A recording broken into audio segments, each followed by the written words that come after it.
Les matins d'été, Julie Gacon. Il y a d'abord eu de longues journées, trop longues, où ouvrir la fenêtre s'était fait rentrer un air tellement chaud qu'il en était presque solide et pointé d'escarbilles, où même les pierres gémissaient de chaleur. Puis le tonnerre a grondé et la pluie s'est mise à tomber, chichement par ici, à torrent ailleurs.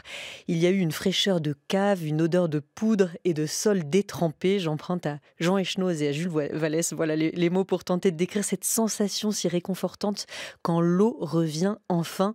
Bonjour Gabrielle Boulot.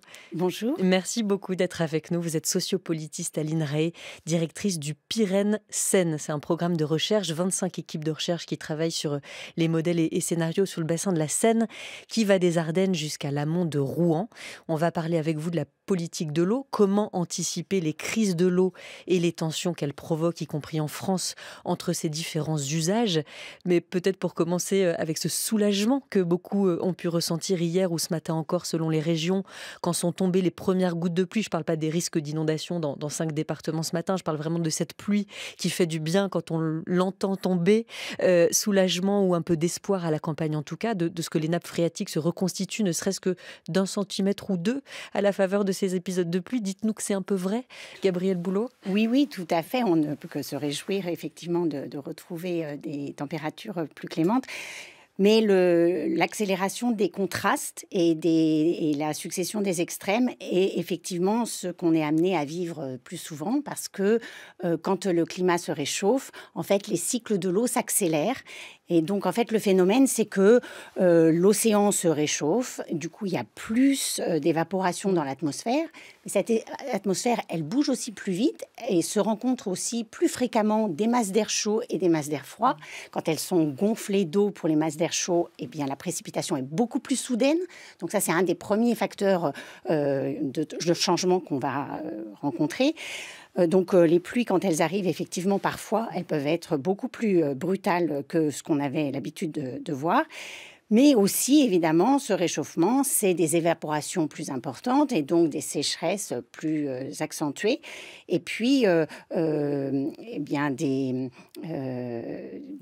ressources en eau qui vont effectivement subir des restrictions. Parce que quand les pluies sont plus brutales, comme on en attend ou on en a eu dans le Gard, l'Hérault, la Lozère par exemple hier, quand elles sont très brutales comme ça, on le dit beaucoup depuis quelque temps, mais il faut le répéter, l'eau ne s'infiltre pas ou pas assez. Oui, je pense que ça, c'est quelque chose que On commence à savoir. Oui, et puis on observe soi-même éventuellement dès qu'on arrose, on se rend bien compte que sur un sol, l'état du sol est très déterminant dans la manière dont la goutte d'eau qui arrive sur ce sol peut ou pas s'infiltrer. Et plus le jet d'eau est important, et plus on va saturer rapidement les premières couches. Et donc, la goutte d'eau qui a le choix entre s'infiltrer ou ruisseler, eh bien, plus la pluie est intense et plus ça va ruisseler. Et quand ça ruisselle, donc ça va s'accélérer vers les cours d'eau et effectivement au détriment de la recharge des nappes. Est-ce qu'on a une idée à peu près précise du niveau des nappes phréatiques en ce moment en France? D'ailleurs, où se situent les points d'observation? Parce qu'on entend toujours telle part des points d'observation sont sous les normales mensuelles, mais comment sont-ils répartis en France? Qui les relève? Alors effectivement, ça c'est très suivi. L'ensemble des nappes, en fait, ce qu'il faut retenir, c'est que la situation est très locale. En fait, les nappes sont très différentes d'un sous-sol géologique à un autre. Et donc, c'est important d'avoir une bonne représentativité de l'ensemble des nappes. Alors ça, c'est très suivi. Le BRGM a toute une panoplie de capteurs. Le Bureau des recherches géologiques et minières, C'est BRGM. ça. Et donc, les agences de l'eau aussi ont une surveillance de la quantité et de la qualité parce que les deux sont très liés. En fait, pour avoir un usage de l'eau, il faut non seulement une ressource en volume, mais il faut aussi que la qualité de cette eau soit apte pour l'usage. Et donc, on peut dire qu'en France, on dispose d'une bonne couverture de surveillance de ces nappes et de leur qualité, et des cours d'eau également. Et donc le niveau, aujourd'hui, on dit que 44% des points d'eau sont sous les normales. En 2024, à la même époque, c'était 17%. Donc même si dans certaines régions, on a eu l'impression que c'était quand même plus humide le printemps, en fait, voilà, c'est très inégalement réparti sur toute la France. Tout à fait. Et c'est intéressant que vous souligniez ça parce que, en fait, la question de la sécheresse, c'est pas uniquement une question de pluie ou de température élevée, mais on a une inertie avec les nappes qui peut se produire d'une année sur l'autre, c'est-à-dire que la reconstitution des nappes, elle se fait à l'échelle de l'année, voire de plusieurs années, et on peut avoir des sécheresses qui sont pas liées au fait qu'il manque de pluie à l'instant T, mais qu'il en a manqué dans le passé, parfois voilà, depuis plusieurs mois, voire plusieurs années. L'eau potable, cette fois, Gabriel Boulot, l'eau du robinet, est-ce que certaines communes cet été ont dû être ravitaillées en urgence par camion-citerne, comme plus de 340 en 2022 et 2023 ? Alors, j'ai pas... On ne sait pas si cette année, il y en a eu beaucoup, mais il y a eu des problèmes de qualité de l'eau, en revanche. Oui. Ça, c'est sûr, dans l'est de la France. Alors en plus, cette question de la qualité de l'eau pour les captages d'eau potable, c'est une question récurrente. On a perdu énormément de captages les 40 dernières années. En fait, quand il y a moins d'eau dans les nappes, les pollutions qui existent sont plus concentrées dans l'eau qui reste dans ces nappes. Donc les questions de pollution deviennent plus aiguës. Et ces questions de pollution, elles sont lancinantes parce qu'on a des produits qui s'accumulent dans ces nappes de façon lente, sans que ce soit pris en charge systématiquement en amont et de façon à long terme. Et du coup, on arrive petit à petit à la situation de crise où le niveau de qualité est plus suffisant pour qu'on puisse délivrer une eau potable. On dépasse les seuils réglementaires. Et à ce moment-là, eh bien, nos travaux montrent que la plupart du temps, la décision qui est prise, c'est d'abandonner le captage et d'aller chercher de l'eau ailleurs. Mais ça marche s'il y a assez d'eau. Et en fait, plus on va avoir des difficultés en termes de ressources, et plus les questions de qualité vont être importantes. Donc, il y a un gros enjeu à reconquérir la qualité de l'eau pour qu'on puisse continuer à utiliser les captages qui restent. Gros enjeux auxquels sont sensibles les auditeurs de France Culture qui sont dans l'est de la France. Plusieurs communes des Ardennes et de la Meuse ont interdit l'eau du robinet à la consommation dès le mois de juillet à cause d'un taux très élevé de ces molécules qu'on appelle aussi polluants éternels. Alors le sigle PFAS ou PFAS, je ne sais pas comment on dit, mais il y a donc un lien, nous dites-vous, avec la rareté de l'eau et les habitants doivent étancher leur soif à l'eau en bouteille. Les mairies leur remboursent 2 litres par jour et par personne. On en vient progressivement à votre sujet, Gabriel Boulot, le sujet sur lequel vous travaillez depuis des années, qui est la question de la gestion de l'eau. Quel rôle joue l'échelon municipal d'abord? Alors, ce n'est pas le chapitre le plus imagé à ouvrir, mais il est important. La gouvernance de l'eau, comme on dit, depuis une première loi en 1964. Quels acteurs sont censés se coordonner aujourd'hui pour la meilleure gestion de l'eau possible? Alors effectivement, c'est au niveau communal, voire intercommunal, qu'on gère l'eau potable. Mais quand on parle de gouvernance de l'eau, en fait, on va traiter beaucoup d'échelons différents. On va s'intéresser, en fait, d'avoir choisi ce mot gouvernance, qui est très fréquent dans le domaine de l'eau. C'est pas neutre, parce qu'on aurait pu parler de gouvernement de l'eau, on pourrait parler effectivement des politiques de l'eau. En parlant de gouvernance, on entend quelque chose qui est beaucoup moins centralisé, beaucoup moins autoritaire que le mot gouvernement, par exemple. Et donc, on laisse entendre que dans le domaine de l'eau, les choses sont beaucoup plus concertées que dans d'autres domaines, qu'on met les gens autour de la table, qu'effectivement, les décisions sont décentralisées, pas uniquement prises au niveau national, mais qu'il y a des responsabilités locales. Et vous venez de citer, effectivement, l'eau potable étant gérée par l'échelon municipal.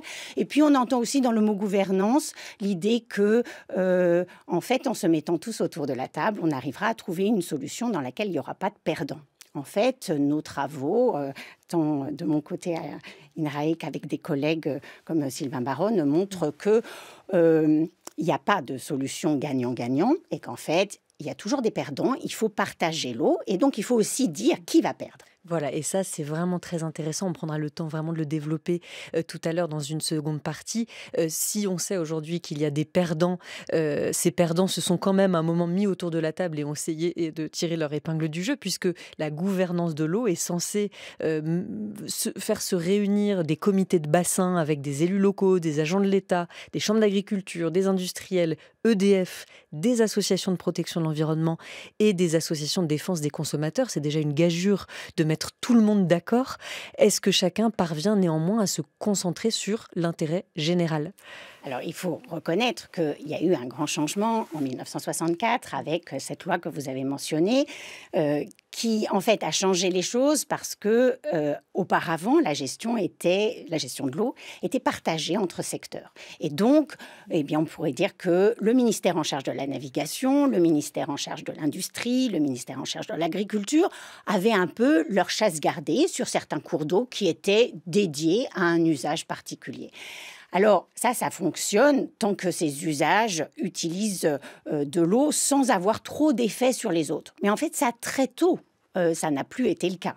Alors ce qui s'est passé, c'est qu'avant 64, eh bien, ces conflits et ces plaintes que les historiens de l'environnement ont bien montrées, donc c'est pas une prise de conscience en 64 qui était complètement ignorée avant des effets des usages les uns sur les autres, mais en fait on étouffait ces plaintes et on gérait le partage de l'eau entre secteurs de façon assez autoritaire par des rapports de force entre secteurs. Et donc selon la manière dont l'État considérait que certains territoires étaient voués à certains usages, eh bien, on donnait priorité à ces usages-là.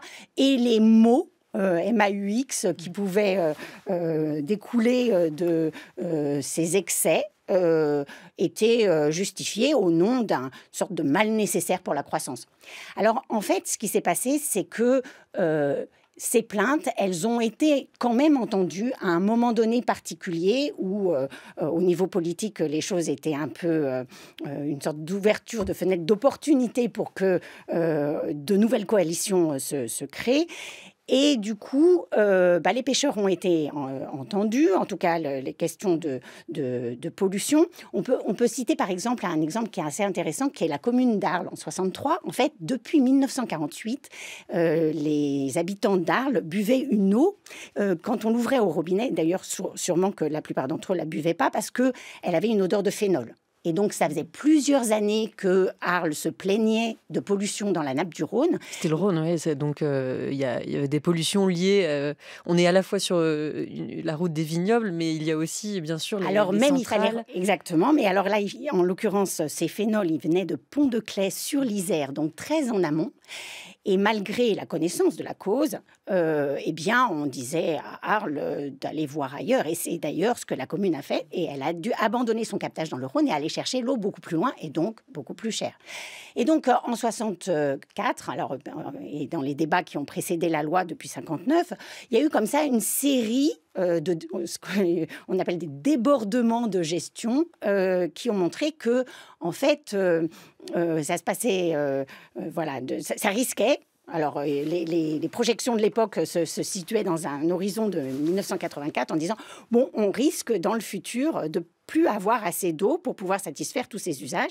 Et ça serait peut-être bien de désectoriser. Et donc, c'est ça l'idée qui était un peu nouvelle et qui a été inspirée par des modèles à l'étranger, que ce soit aux Pays-Bas, en Allemagne ou bien aux États-Unis.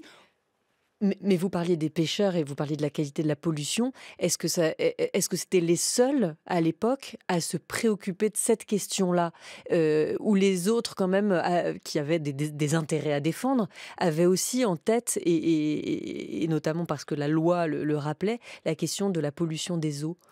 Alors, vraiment, la loi de 64, c'est une loi qui porte dans son nom la question de la pollution des eaux. On peut dire qu'avant, ce n'était pas un problème qui était vraiment mis à l'agenda. En fait, il y a des groupes qui se sont mobilisés localement. Ce que je vous disais, il y a eu quand même beaucoup de groupes locaux qui se sont mobilisés, mais dont on a un peu étouffé les voix. Et donc, le fait que la pollution arrive à l'agenda, on pourrait dire national, législatif, ça, c'est vraiment une nouveauté de 64. On peut dire que, d'une certaine façon, l'État et les rapports de force entre secteurs avaient réussi à masquer la situation jusqu'auparavant, et au point qu'on ne mesurait pas cette pollution du tout. On avait, alors quand on parlait tout à l'heure de bonne couverture de connaissances, et ben à cette époque-là, on n'en avait aucune. Sauf quand l'eau avait le goût de phénol, comme vous nous disiez. D'ailleurs, ça a quel goût le phénol? C'est pas un cépage du Beaujolais, c'est sûr. Ça a quel goût? Je sais pas. Ça fait très chimique, effectivement. Ouais. C'était du dichlorophénol à l'époque, et donc je pense qu'effectivement, ça a un peu une odeur de solvant. Et donc, effectivement, ces plaintes qui pouvaient venir d'habitants vis-à-vis de leur eau, qui pouvaient venir aussi d'autres usages. Quand on est un brasseur pour faire de la bière, l'eau qu'on va utiliser pour faire fermenter son orge, elle a intérêt aussi à être de bonne qualité. Donc, les industries les unes sur les autres, les usages sont en concurrence, à la fois pour la qualité et la quantité. Et donc, localement, ces plaintes existaient bien et ces mouvements de dénonciation. Mais en revanche, ils n'avaient pas été fédérés dans une proposition pour gérer cette pollution et surtout pour la financer, c'est-à-dire pour financer la dépollution. Alors, financer la dépollution, c'est là que cette loi de 64 a été novatrice, puisque vous expliquez dans vos travaux, Gabriel Boulot, qu'on a emprunté à plusieurs modèles qui existaient, notamment dans la vallée du Tennessee, le principe du pollueur-payeur. Et les pollueurs ont payé rubis sur l'ongle. À quoi a servi cette manne d'argent? Ça a vraiment servi à dépolluer les eaux? Alors, effectivement, on peut tout de suite souligner qu'on aurait pu aussi interdire la pollution. Ce n'est pas le choix qui a été fait, au drame des pêcheurs peut-être. On a plutôt financé la dépollution et on l'a financé en encourageant des réseaux et des stations d'épuration. Et d'une certaine façon, on a réussi. C'est-à-dire que beaucoup d'industries ont bénéficié d'accords de branche pour s'équiper de systèmes pour limiter leur pollution. Et dans les 10-20 ans qui ont suivi la loi, effectivement, la pollution s'est beaucoup réduite. Il faut aussi dire que la désindustrialisation a aussi joué dans ce sens. Et puis, il restait une pollution qui est la pollution des villes, qui mélange des pollutions domestiques avec toutes les petites industries ou tous les petits services qui polluent dans les villes. Et là, alors, de gros efforts ont été aussi entrepris, mais qui ont pris beaucoup plus de temps. Et donc, cette manne d'argent, en fait, il faut dire d'où elle venait. En fait, donc ces pollueurs, c'était effectivement les industries polluantes, mais aussi les usagers domestiques. Et donc, quand vous avez de l'eau au robinet, vous payez une facture d'eau. Et sur cette facture d'eau, il y a une partie qui alimente les agences de l'eau. Et avec ces redevances, les agences de l'eau donnent des subventions à des projets qui peuvent être des projets d'équipement pour l'eau, donc à la fois égouts, stations d'épuration. Voilà, alors d'équipements pour le traitement, donc pour lutter contre la pollution. Mais ça a aussi servi à mobiliser d'autres ressources, à créer des barrages, à faire des réseaux qui vont chercher l'eau éventuellement plus loin quand localement il n'y en a pas suffisamment. Et donc, on dit souvent que cet argent... Alors, au bout d'un moment, les industries étant dépolluées, leur contribution a baissé. Et donc, on a une contribution qui vient majoritairement, et c'est vraiment le cas aujourd'hui, des usagers domestiques. À 80%, c'est les usagers domestiques qui financent cette redevance. Et cette redevance, elle a servi jusqu'à présent beaucoup à entretenir ou mettre en place des réseaux d'eau, on pourrait dire urbains, c'est-à-dire pour amener l'eau dans les villes ou pour la dépolluer. Alors le sujet de la pollution de l'eau existe encore bien sûr, mais celui de l'usage de l'eau est encore plus prégnant et aussi dans ce conflit d'usage qu'il y a entre les industriels et parfois les communautés locales. Coca-Cola pompe dans une nappe phréatique. En tant que Grinois, la nappe, c'est pas un truc qu'on voit pas. On le voit. Et à chaque période où il fait un peu chaud, les lacs baissent le niveau d'eau, on a des problèmes de pollution. Donc on vit cette nappe. On le savait qu'il pompait. Mais le sujet a pris une toute autre ampleur. Donc on dit, on vous demande stop. On vous demande d'arrêter. Et nous, on vous donne la solution. Eh bien d'utiliser l'eau du réseau interconnecté du Sud francilien. Puisque ce réseau-là est en sous-capacité. On peut produire beaucoup plus d'eau. Et donc, on a fait la proposition à Coca. Les études techniques sont finalisées. Et ce mois-ci, nous devons signer un accord. Et il devrait être fourni en eau à partir, c'est toujours une drôle de date, du 1er avril. Philippe Rio, le maire de Grigny, extrait d'une série documentaire La guerre de l'eau, signé Rémi Dibowski-Douat et réalisé par Yael Mandelbaum il y a quelque temps sur France Culture l'année dernière. Donc je ne sais pas où en est ce dossier-là précisément, mais Gabriel Boulot, que ce soit dans ces conflits d'usage avec les industriels comme ici à Grigny en région parisienne avec Coca-Cola, mais aussi beaucoup plus généralement en France les centres de données maintenant, ce qu'on appelle les data centers qu'il faut refroidir avec de l'eau. Quels mots ont à dire dire à l'échelle locale et les élus et tous ceux qui connaissent leur terrain, qui connaissent leur territoire, qui connaissent leurs ressources?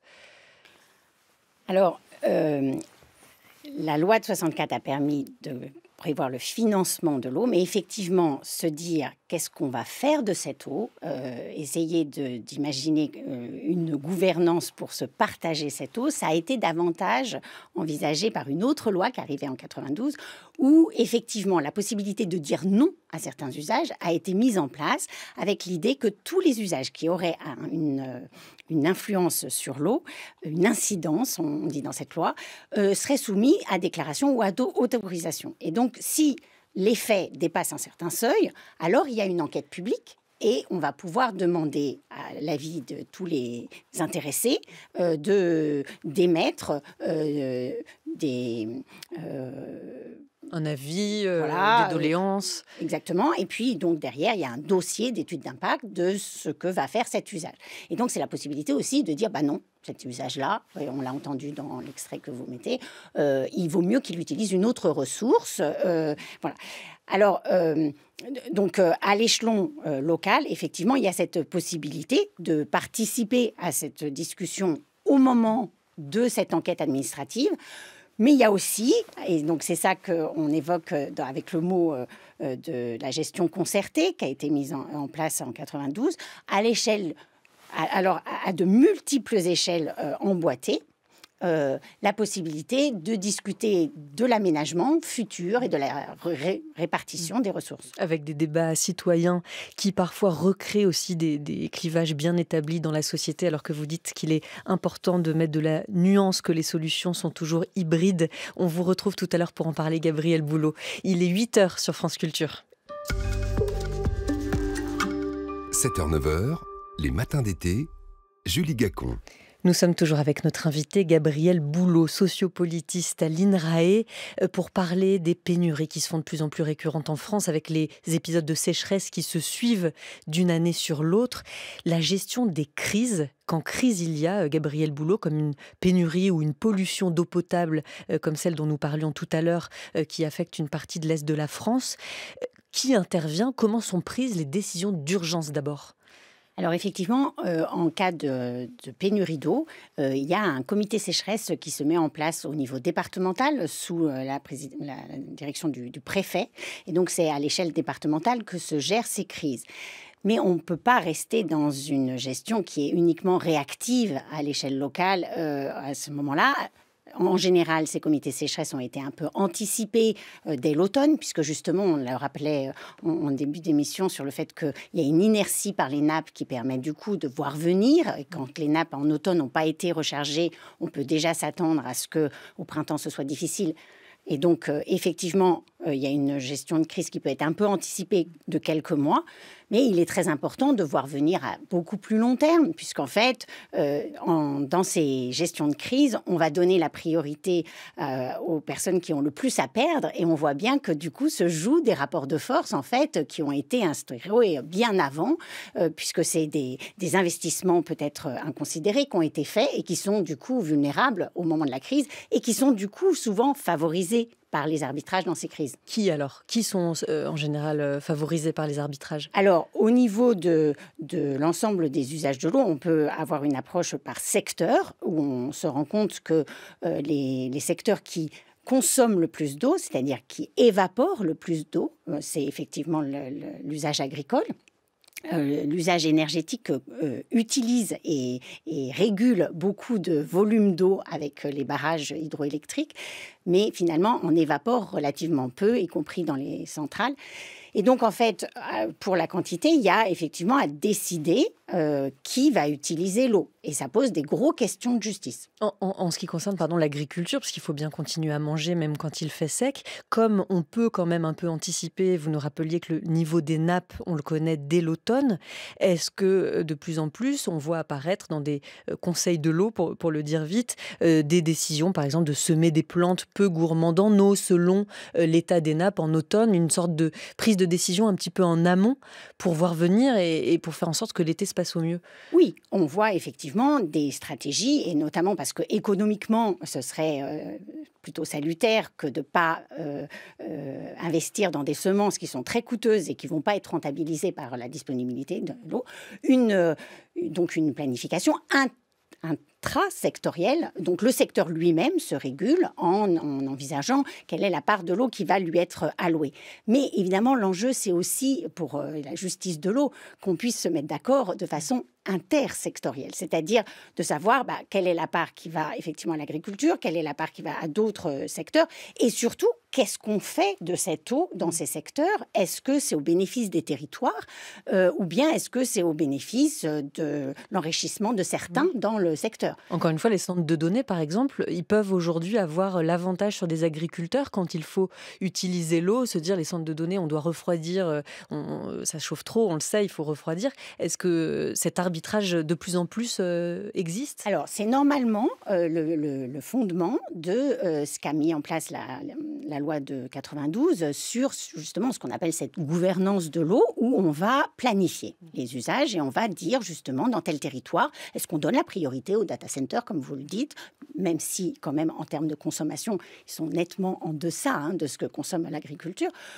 ou bien est-ce que sur ce territoire-là, la production agricole qui est faite, elle génère énormément de valeur ajoutée, elle permet à des écoles de se maintenir, elle permet à des jeunes agriculteurs de s'installer, et donc en termes de dynamisme du territoire, c'est plutôt cet usage-là qu'on va privilégier. Alors ça, normalement, ça se fait à la fois à l'échelle des grands bassins, donc qui ont été mis autour de grands fleuves, la Loire, le Rhône, la Seine. Chaque agence, donc dans l'Hexagone, il y a le territoire est divisé en 6 grands bassins gérés par 6 grandes agences. Et à cette échelle-là, il y a une planification à long terme pour dire telle ressource, le karst dans la Drôme, là, on va le garder pour les générations futures, ou bien cette nappe-là qui est proche du littoral, on va essayer de ne pas y toucher parce qu'elle permet aussi à ce que la salinité ne rentre pas à l'intérieur des nappes, et donc on va essayer plutôt de la recharger. Donc ces grandes orientations sont mises à l'échelle des grands bassins dans des schémas directeurs.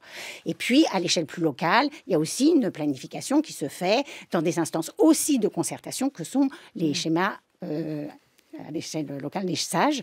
Mais ce qu'il faut dire, c'est que cette concertation, et donc ce qu'on entend derrière le mot gouvernance, cache le fait que des grands arbitrages se font en dehors de ces instances de concertation, à l'échelle nationale, pour privilégier certains secteurs.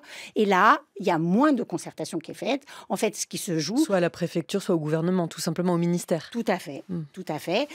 Et donc, la promesse de 64 et 92 de plus de décentralisation et un jeu qui serait plus ouvert, où il n'y aurait pas de perdants, on peut dire que cette promesse, elle n'est pas du tout tenue. En fait, il y a des rapports de force qui se maintiennent et qui posent des grosses questions de justice à un moment où on va avoir, comme on l'a dit en début d'émission, moins d'eau parce qu'en fait, elle va plus vite et on a du mal, du coup, à l'infiltrer. Et donc, c'est le bon moment pour reposer des questions de justice, à savoir qu'est-ce qu'on veut faire de cette eau. Et c'est pas que par secteur, c'est au sein de chaque secteur quel type d'activité on souhaite privilégier pour globalement l'intérêt général, comme vous l'avez dit. Vous expliquez d'ailleurs dans un article où vous rappelez que les mots riverain et rival ont la même étymologie. Les conflits liés à l'eau ne sont pas nouveaux. Il y a simplement peut-être de nouveaux perdants des conflits d'usage. Il se trouve qu'au sujet de la loi Duplon, on a beaucoup parlé de son article qui réintroduisait l'acétamipride, alors article finalement censuré par le Conseil constitutionnel, mais beaucoup moins d'un autre aspect de cette loi, qui est qu'elle reconnaît comme d'intérêt général majeur les réserves de substitution, ce qu'on appelle dans le débat public les méga-bassines. Que permet ce nouveau statut introduit par la loi Duplon ? Il court-circuite la possibilité d'un débat sur l'usage de cette eau qui, il faut le rappeler, puisque ces retenues de substitution, elles ne se font pas en montagne, dans un relief où une partie des montagnes permet de retenir l'eau, mais en plaine, où il faut construire les murs de cette bassine. Et donc, quand on rapporte le génie civil au volume stocké, on est dans des infrastructures qui vont coûter très cher et qui vont être alimentées non pas par la pluie qui arrive comme dans un entonnoir au-dessus de ces réservoirs, mais qui, en fait, est pompée dans la nappe. Donc, c'est une ressource qui était en commun, qui va être appropriée dans un ouvrage pour un usage particulier.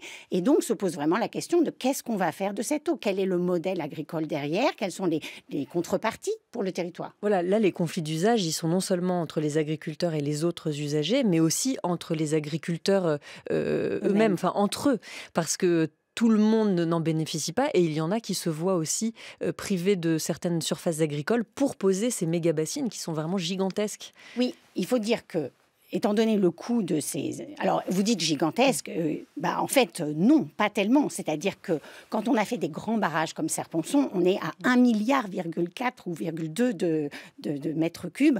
On est dans quelques millions pour ces bassines. Donc, en fait, c'est une quantité d'eau qui, au niveau du territoire...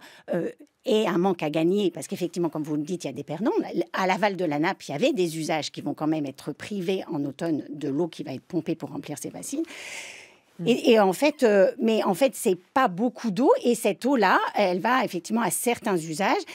Mais vu le prix que vont coûter ces infrastructures, en fait, comment est-ce qu'on boucle le financement? En fait, se pose la question de leur rentabilité et leur question de leur désirabilité. C'est pas un problème de subventionner largement à 80% une infrastructure d'irrigation, mais il faut que les personnes qui contribuent à ces subventions, et on l'a dit, au niveau des agences de l'eau, c'est quand même largement les usagers domestiques qui contribuent aujourd'hui aux redevances. Et donc, si on considère... Et donc, dans le débat, si on dit d'emblée c'est d'intérêt général, on court-circuite le débat de, en fait, on va faire quoi de cette eau? Qui va s'enrichir? Et là, ça amène plus largement à un débat qui est difficile à mener sur qu'est-ce qu'on fait de l'eau, parce que ce débat, il est un peu capturé par des clivages qui sont systématiquement manichéens un petit peu, oui, c'est ça, noir ou blanc, quoi. Utilisés pour parler de l'eau. Et donc ces clivages, moi je les identifie comme étant un clivage public-privé où on va opposer les deux formes de gestion pour dire c'est là-dessus qu'il faut discuter. En fait, c'est la gestion. Mais en fait, public-privé, ça concerne principalement les réseaux. Quand on parle de la ressource en eau à l'échelle d'un bassin versant, il y a d'autres enjeux. Mais ces enjeux, ils sont aussi confisqués par d'autres clivages où on va opposer croissance et sobriété, où on va opposer homme et nature. Or, en fait, l'enjeu de l'eau, c'est de parvenir à des compromis sur ces différents enjeux. Et évidemment, la croissance ne peut pas être le seul indicateur de désirabilité des ouvrages. Il faut aussi poser la question du nombre de bénéficiaires. Est-ce que, en fait, au-delà de l'enrichissement de certains, on a globalement un bénéfice pour un territoire? Et la question de l'homme-nature, elle est aussi très réductrice. Quand vous parliez des moustiques tout à l'heure, on aurait effectivement, avec un clivage de cette nature, ça pourrait être facile de dire ah bah oui, la nature, c'est un réservoir de risque et il faut absolument la supprimer pour préserver l'homme. On sait qu'aujourd'hui, en fait, l'homme ne peut pas vivre sans la nature. L'homme est dans la nature. Et donc, en fait, il faut aussi donner au vivant sa part de l'eau qui nous soutient. Donc, d'où aussi les arguments pour les méga-bassines ou les réserves de substitution présentées comme un moindre mal pour perpétuer l'irrigation et assurer la production, mais tous les écueils que vous avez soulignés et non des moindres, et parmi lesquels il y a c'est quelques millions de litres d'eau, plus quelques millions de litres d'eau, plus quelques millions de mètres cubes. De mètres cubes, pardon. Oui, non, je dis de litres. J'ai toujours un petit problème avec les unités de mesure. En tout cas, on parle de ces méga-bassines comme on parle presque des piscines des particuliers, 230 000 litres bichonnés au chlore, puis plus tard étriés au sel, chauffés au degré près, 6 mois durant pour que la plupart des résidents puissent s'enfrissonner, pratiquer leur nage indienne, et puis d'un coup tirer la chasse et expédier la pure marée de ce petit océan urbain vers les oubliettes de leur commodité. Comme le dit le narrateur de Tous les hommes n'habitent pas le monde de la même façon de Jean-Paul Dubois. Est-ce que vous pensez qu'il y a des usages de l'eau illégitimes ?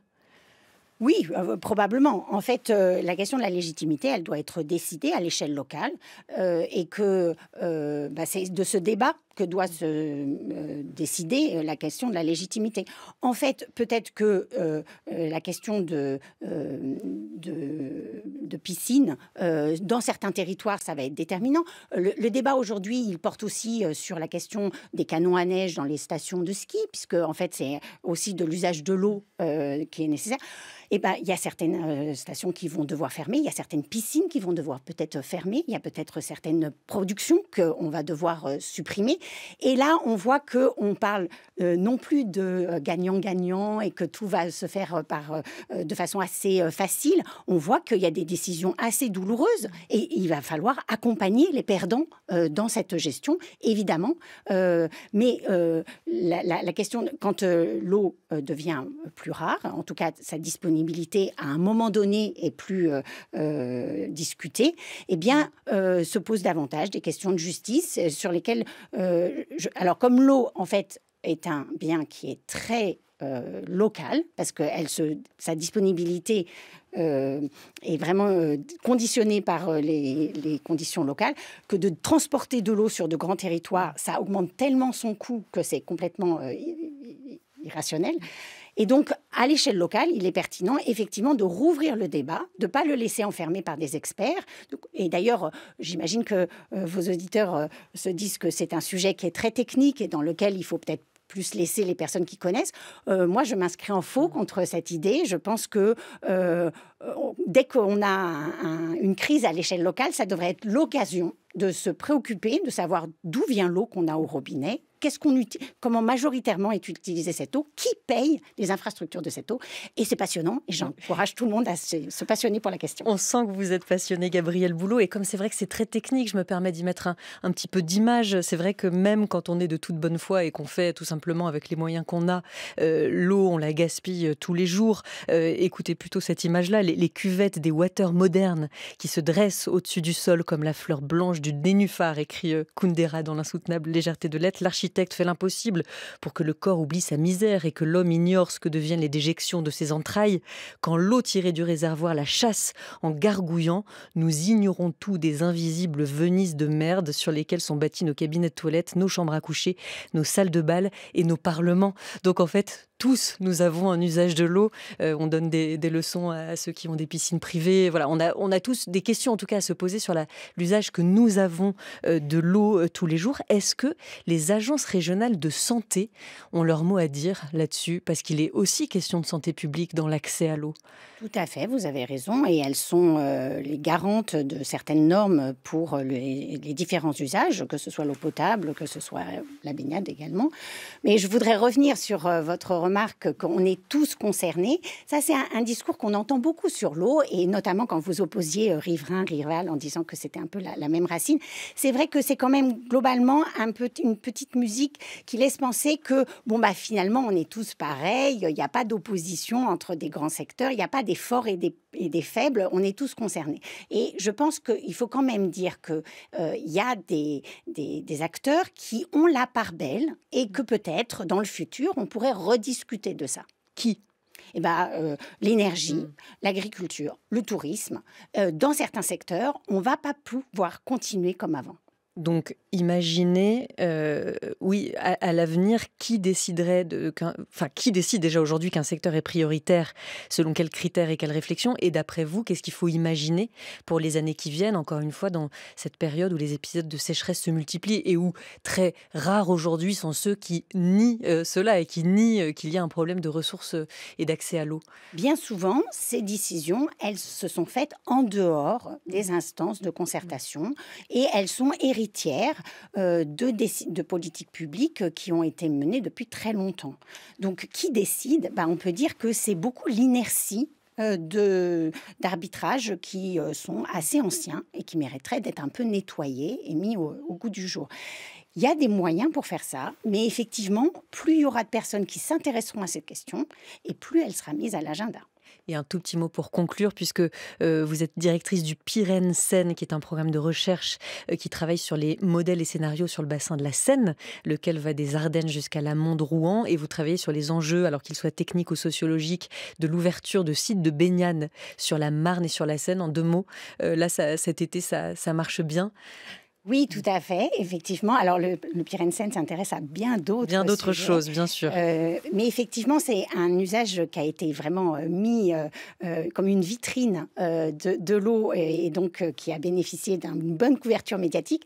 C'est intéressant parce qu'en fait, effectivement, quand vous citiez Kundera, on voyait bien que toutes ces infrastructures qui sont nécessaires pour qu'on puisse avoir un usage de l'eau, elles sont largement invisibles. Alors finalement, la baignade, ça permet de rendre visible et un des bénéfices de ce projet, c'est d'avoir fait beaucoup discuter les personnes sur ce que c'était que l'assainissement.